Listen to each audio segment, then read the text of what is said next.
तो स्टूडेंट्स ये हूँ एनाटॉमी विभागर चैप्टर 12 ना हूँ नर्भस सिस्टम एवं नर्भस टिश्यू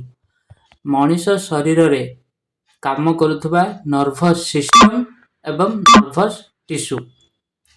मनीष शरीर रे नर्भस सिस्टम केमिति काम करथाए एवं नर्भस भितर बा नर्व्स भितर जो नर्भस टिश्यू रही है जहाँ को आम ओडिया कहे स्नायु प्रणाली एवं स्नायु प्रणाली भितर जो स्नायु रही से स्नायु भितर स्नायु टिश्यू केमिति कौन काम करे ता विषय आज आम पाठ पढ़ा कौन देछि आमको फास्ट देछि साइड रे गोटे चित्र भी देछि ना एठे होछि ए चित्र होछि फुटबॉल खेलिबार चित्र फुटबॉल जहाँकि गोटे रोबोटिक हाथ अच्छी से रोबोटिक हाथ रे फुटबॉल खेला जाए बा रोबोटिक हाथ रे फुटबॉल खेलुचे ए चित्र रे तो एठी आमे देखिया पड़िबो चित्र 12.8 रे देछि लेखा होछि कोन ना फुटबॉल खेलुथबा रोबोटिक बाहु गुडिको स्नायु प्रणाली स्नायु सर्किट भितर बा अधिक बुझी पारुथबा सह रोबोटिक्स अधिक अत्याधुनिक होइतबारु वर्तमान आघात जनित घटना पर शरीर सहित टेक्नोलोजी को एकीकरण करने संभव अटे भविष्य में किसी समय यही प्रकार टेक्नोलोजी स्नायु प्रणाली को वृद्धि कर क्षमता को आणब कि ये हम प्रश्न कराई तो आम पूरा बुझा कौन देछि ना मनीष शरीर रे स्नायु प्रणाली जहाँ को आम नर्भस सिस्टम बोली कहे से नर्भस सिस्टम मनीष शरीर रे केमिति काम करथाए आउ नर्भस टिश्यू स्नायु टिश्यू भी केमती काम करजाए आम पढ़ा तो ये चित्र द्वारा आमको बुझे दि जाऊँगी कि जे फुटबॉल खेलुवा रोबोटिक बाहु गुड़िक जो पार्श्वस्थ चित्र रे आम देखुचे जे गोटे रोबोटिक हाथ बा गोटे मनीष शरीर रे रोबोटिक हाथ गोटे लगाई से रोबोटिक हाथ रे केमती फुटबॉल निजे निजे खेलुची आउ सबु गुड़ाक बुझी भी पारुचे से रोबोटिक सिस्टम रे जो तैयारी कराई से सबु गुड़ाक खेलर नियम बुझी पारुचे आउ खेली मध्य पारुचे नर्भस सिस्टम रोबोटिक प्रक्रिया रे कराई तो रोबोटिक बाहु गुड़िक किभली स्नायु प्रणाली स्नायु सर्किट अधिक बुझी पारुची निजे निजे अधिक बुझी पारुची एवं अधिक रोबोटिक सिस्टम टी अधिक अत्याधुनिक होइतबारु नुआ टेक्नोलोजी नहीं कि बना होइची तैयारी करा होइची अधिक अत्याधुनिक होइतबारु वर्तमान आघात जनित घटना पर शरीर सहित टेक्नोलोजी को एकीकरण करने संभव हो पारछि काहेकि मनीष शरीर रे किछिटा विवेक हमको जेमती आदेश दिए जेकोसी आम काम करिबारे कि खेल कूद करिबारे जेमती हमको विवेक आदेश दिए ठीक सही भली नर्भस सिस्टम यही रोबोटिक सिस्टम रे जो हाथटी तैयारी कराई सेठी भी ठीक सही भली नर्भस सिस्टम टी काम करुछि यही घटना को लेकिन यही अत्याधुनिक रोबोटिक सिस्टम जो तैयारी कराई ए अत्याधुनिक घटना बा अत्याधुनिक कौन रोबोटिक सिस्टम जो तैयारी कराई आपको कौन होची ना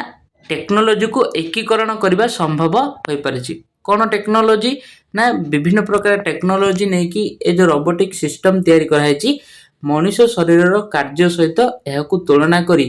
आगामी भविष्य रे किछि प्रकार टेक्नोलोजी को नुआ टेक्नोलोजी को लेकिन स्नायु प्रणाली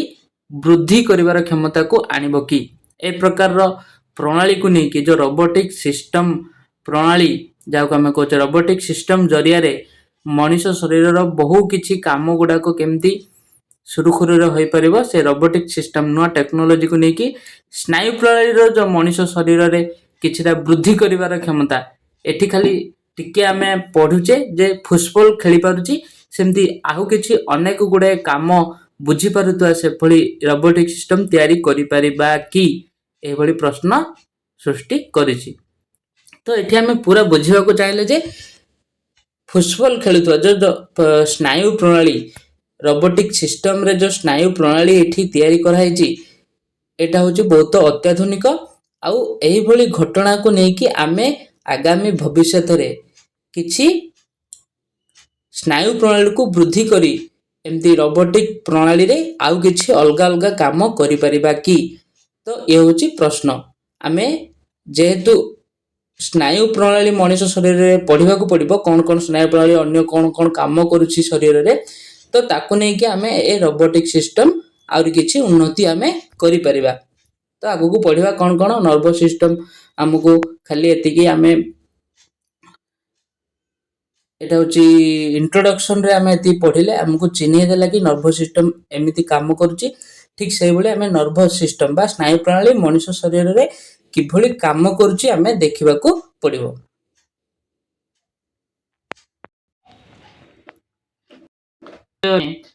ପଢ଼ିବା କ'ଣ,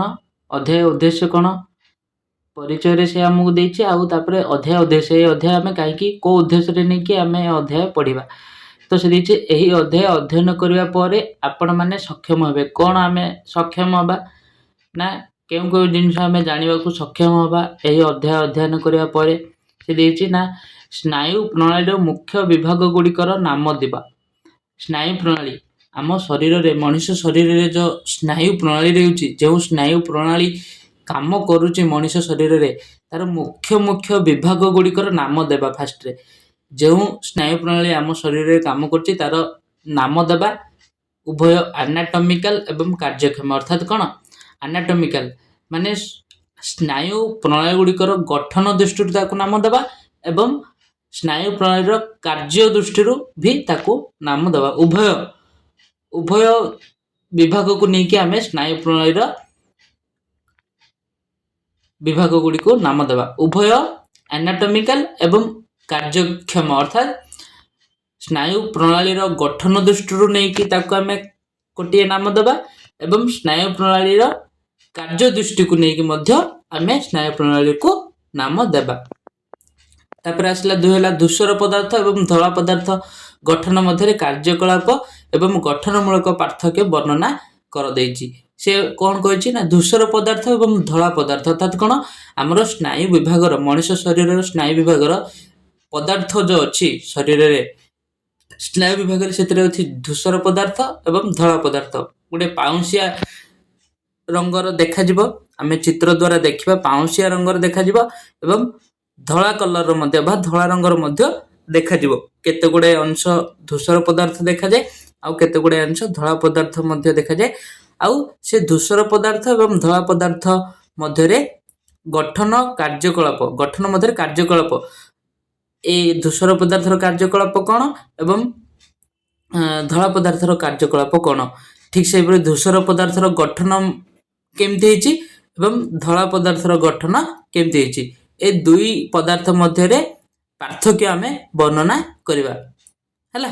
ଧୂସର ପଦାର୍ଥ ଏବଂ ଧଳା ପଦାର୍ଥ ମଧ୍ୟରେ ଦୁଇଟି ଯାକ କାର୍ଯ୍ୟ ଏବଂ ଗଠନକୁ ନେଇକି ଆମେ ପାର୍ଥକ୍ୟ ବର୍ଣ୍ଣନା କରିବା। ତାପରେ ଆସିଲା ମାଲ୍ଟିପୋଲାର ନ୍ୟୁରନର ଅଂଶ ଗୁଡ଼ିକର ନାମ ଦିଅ ପୋଲାରିଟି କ୍ରମରେ। ମାଲ୍ଟିପୋଲାର ନ୍ୟୁରନର ଅଂଶ ଅର୍ଥ କ'ଣ ନା ମାଲ୍ଟିପୋଲାର ନ୍ୟୁରନର ଅର୍ଥ ହେଉଛି ଶରୀରରେ ଯେଉଁ ନ୍ୟୁରନ ନର୍ଭ ସେଲ୍, ଆମେ ସ୍ନାୟୁ କୋଷ ଆମେ ଯାହାକୁ କହୁଛେ, ସେ ସ୍ନାୟୁ କୋଷର ବିଭିନ୍ନ ବିଭାଗ ଅଛି। ଡେଣ୍ଡ୍ରାଇଟ୍ ଅଛି, ଆକ୍ସନ ଅଛି। ତ ସେ ଆକ୍ସନ ଆଉ ଡେଣ୍ଡ୍ରାଇଟ୍ ଯେମିତି ଆମେ କେନ୍ଦ୍ରୀୟ ସ୍ନାୟୁ ପ୍ରଣାଳୀରେ ସେଗୁଡ଼ାକରେ ଦେଖିବାକୁ ପାଇବା, ସେ କେନ୍ଦ୍ରୀୟ ସ୍ନାୟୁ ପ୍ରଣାଳୀର ଡେଣ୍ଡ୍ରାଇଟ୍ ଆଉ ଆକ୍ସନ ଯେମିତି ଆମେ ମଲ୍ଟିପୋଲାର ନ୍ୟୁରନ, ଆମେ କ୍ରମ ଅନୁସାରେ ସେମାନଙ୍କୁ ନାମ ଦେବା, ଅଂଶ ଗୁଡ଼ିକ ନାମ ଦେବା ଏବଂ ପୋଲାରିଟି କ୍ରମରେ ତାର କ୍ରମ ଅନୁସାରେ ଆମେ ସେଟାକୁ ନାମ ଦେବା। କ'ଣ ଆମର ମାଲ୍ଟିପୋଲାର ନ୍ୟୁରନ ଯାହାକୁ ଆମେ କହୁଛେ, ନର୍ଭ ସେଲ୍ ବା ସ୍ନାୟୁ କୋଷ, ଡେଣ୍ଡ୍ରାଇଟ୍ ଗୋଟିଏ ଆକ୍ସନ ଆଉ ଗୋଟିଏ ଡେଣ୍ଡ୍ରାଇଟ୍ ଯେଉଁ ସ୍ନାୟୁ କୋଷରେ ଆମେ ଦେଖିବାକୁ ପାଇବା, ସେଟା ହେଉଛି ଆମର କେନ୍ଦ୍ରୀୟ ସ୍ନାୟୁ ପ୍ରଣାଳୀରେ ଆମେ ଦେଖିବାକୁ ପାଇବା ଆଉ ତାର ବିଭିନ୍ନ ଅଂଶ ଗୁଡ଼ିକର ମଧ୍ୟ ନାମ ଦେବା ପୋଲାରିଟି କ୍ରମରେ। ଆମେ ଆଗକୁ ପଢ଼ିବା। ହେଲା, ଇଏ ହେଉଛି କ'ଣ ଏଇ ଗଠନ ସ୍ନାୟୁ ପ୍ରଣାଳୀର ଯେଉଁ ଆମେ ଯେଉଁ ଅଧ୍ୟାୟ ପଢ଼ୁଛେ ତାର ଉଦ୍ଦେଶ୍ୟ, ଏ ତିନିଟା ହେଉଛି ତାର ଉଦ୍ଦେଶ୍ୟ। ଗୋଟେ ହେଉଛି ସ୍ନାୟୁ ପ୍ରଣାଳୀର ମୁଖ୍ୟ ବିଭାଗ ଗୁଡ଼ିକର ନାମ ଦେବା ଆନାଟମି ଦୃଷ୍ଟିରୁ ଏବଂ କାର୍ଯ୍ୟକ୍ଷମ ଦୃଷ୍ଟିରୁ। ଠିକ୍ ସେମିତି ଧୂସର ପଦାର୍ଥ ଧଳା ପଦାର୍ଥ ଭିତରେ ଆମେ ପାର୍ଥକ୍ୟ ବର୍ଣ୍ଣନା କରିବା, ଦୁଇଟି ଯାକ ଉଭୟ କାର୍ଯ୍ୟକଳାପ ଓ ଗଠନ ଦୃଷ୍ଟିରୁ ନେଇକି ଆମେ ପାର୍ଥକ୍ୟ ବର୍ଣ୍ଣନା କରିବା। ତାପରେ ଆସିଲା ମାଲ୍ଟିପୋଲାର ନ୍ୟୁରନ ଅର୍ଥାତ୍ ବିଭିନ୍ନ ସ୍ନାୟୁ କୋଷର ବିଭିନ୍ନ ଅଂଶ ଗୁଡ଼ାକ ଯେଉଁ ରହିଛି ସେଗୁଡ଼ାକର ଆମେ क्रमरे नाम गोटे गोटे देवा आम आगू को पढ़ा कौन कौन अच्छी सब ठीक से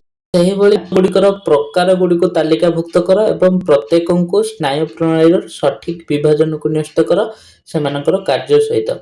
ग्लियाल कोष कौन ग्लियाल कोष कौन ना ग्लियाल कोष होची स्नायु कोष रे थिबा स्नायु कोष व्यतीत अन्य गुड़े कोष गुड़िक आम ग्लियाल कोष बोली कहे से ग्लियाल कोष जे कि स्नायु कोषर को परिचालना करछि एवं शरीर रे थिबा न्यूरो ट्रांसमीटर लेवल को ठीक अच्छे परिमाण को परिचालना करछि ताको हमें स्नायु कोष को छाड़ देले अन्य जो कोष गुड़ाक अच्छी स्नायु रे ताको हमें ग्लियाल कोष बोली कहे से ग्लियाल कोष गुड़िक प्रकार भेद तालिकाभुक्त केते प्रकार ग्लियाल कोष अछि ताको हमें तालिकाभुक्त करिबा एवं प्रत्येक को स्नायु प्रणाली सठिक विभाजन को स्नायु प्रणाली को सठिक विभाजन को न्यस्त आम करवा बुझा पड़ो स्नायु प्रणाली विभाजन को लेकिन आम से कार्य सहित आम स्नायु प्रणाली को विभाजित करने पड़ो तापर आसला स्नायु प्रणाली मुख्य कार्य गुड़ी को पृथक कर संवेदनशीलता एकीकरण एवं प्रतिक्रिया स्नायु प्रणाली मुख्य कार्य गुड़िक हूँ संवेदनशीलता जो संवेदनशील अंग रही मनीष शरीर में सेंसिटिव प्लेस आम मनीष शरीर जहाँ आम कहे संवेदनशील अंग से संवेदनशील अंग गुड़िकर कार्य आउ एकीकरण अर्थात विभिन्न कार्य गुड़िकर एकीकरण बा कौ स्नायु प्रणाली द्वारा से गुड़ाक काम कर प्रतिक्रिया कौन दौर शरीर में संवेदनशील अंग गुड़िकर कार्य आउ से एकीकरण आ प्रतिक्रिया किभली प्रतिक्रिया दौरान शरीर में काम कर स्नायु प्रणाली मुख्य कार्य गुड़ा आम पृथक करवा मुख्य कार्य गुड़ा कौन पृथक करवा केमती अलग अलग तीनोटी विभाग में गोटे अच्छी संवेदनशीलता गोटे अच्छे एकीकरण एवं प्रतिक्रिया किभली भाव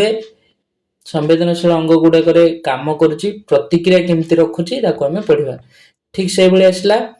6 नंबर रासायनिक प्रकार एवं प्रभाव अनुଯାयी रासायनिक प्रकार जो नर्व सेल स्नायु कोष गुड़िकर रासायनिक प्रकार केमती आ प्रभाव अनुଯାयी प्रमुख न्यूरोट्रांसमीटर गुड़िक श्रेणीभुक्त कर प्रभाव अनुଯାयी प्रमुख न्यूरोट्रांसमीटर जहाँ आम कहवा न्यूरोट्रांसमीटर गुड़िक जो माने कि सिग्नल ट्रांसफर करती संकेत दियंती गोटे स्नायुकोश अन्य स्नायुकोश को जमी संकेत दौची काम करने आम श्रेणीभुक्त करवा तो ये रहा 6टी उद्देश्य ए 6टी उद्देश्य नहीं आम बहुत किसी जिनिस स्नायु कोश भितर अच्छी आम पढ़ा नर्वस सिस्टम रे से गुड़ाक अच्छी और नर्व टिश्यू ए उद्देश्य 6टी उद्देश्य नहीं आम पढ़ा बहुत किसी जिनिस आम शिखा पड़ो।